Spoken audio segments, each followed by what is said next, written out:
Crouse. Hey movie lovers, April 29th. Now I'll tell you, right off the top, I haven't seen Fast 5. So if you've come here for a review of the new Vin Diesel, Paul Walker movie, I'm sorry, you're not going to get it here. I had a conflict when the press screening was on. I'll see it on the weekend. I'll catch up with it, and I'll let you know what I think about it another time. I do have a joke, though.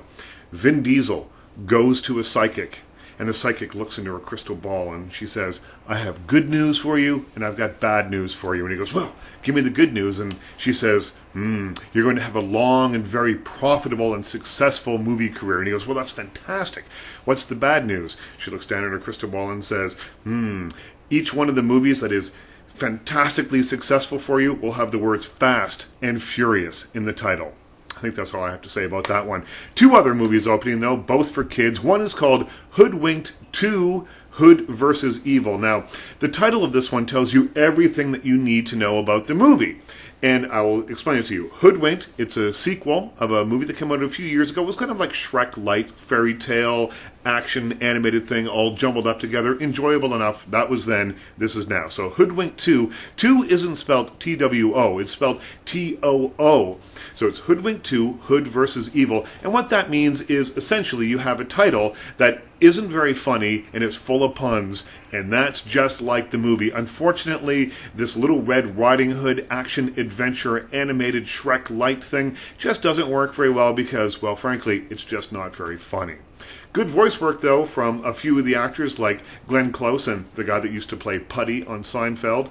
But unfortunately, the whole thing just doesn't quite hold together. Not nearly as good as the first one. If you're in the market for some Hoodwinked this weekend, check out the first movie. The other movie is a movie called Prom. Now, this is for slightly older kids. It's kind of, I guess, a tween movie. This movie is all about the high school prom, the forever night, as they call it, over and over and over again in the movie. And I don't know, it didn't really work for me very well. No, I'm not the target audience for this movie, but I'll tell you, watching this movie was almost like elder abuse for me. I think there's probably a good chance that we could bring the filmmakers up on that charge if we really, really wanted to. The story is pretty simple. There was a young girl named Nova who is an overachiever at school. She's the head of every committee. Of course, she's the head of the prom committee. She works for weeks to create the Starry Night themed decorations for the prom. Of course, a couple of weeks before the prom is supposed to happen, a mysterious fire wipes out all the decorations. So the big question is, will the prom happen? Another big question, will the rebel bad boy turn out to have a heart of gold or just simply be a Johnny Depp lookalike with an attitude? Final question, will anybody care? And I'm not sure that they're really going to, and I'll tell you why. This movie is so predictable. Characters directly out of central casting. A script that you know how it's going to end before it even starts, and if you don't, you've never seen a movie before.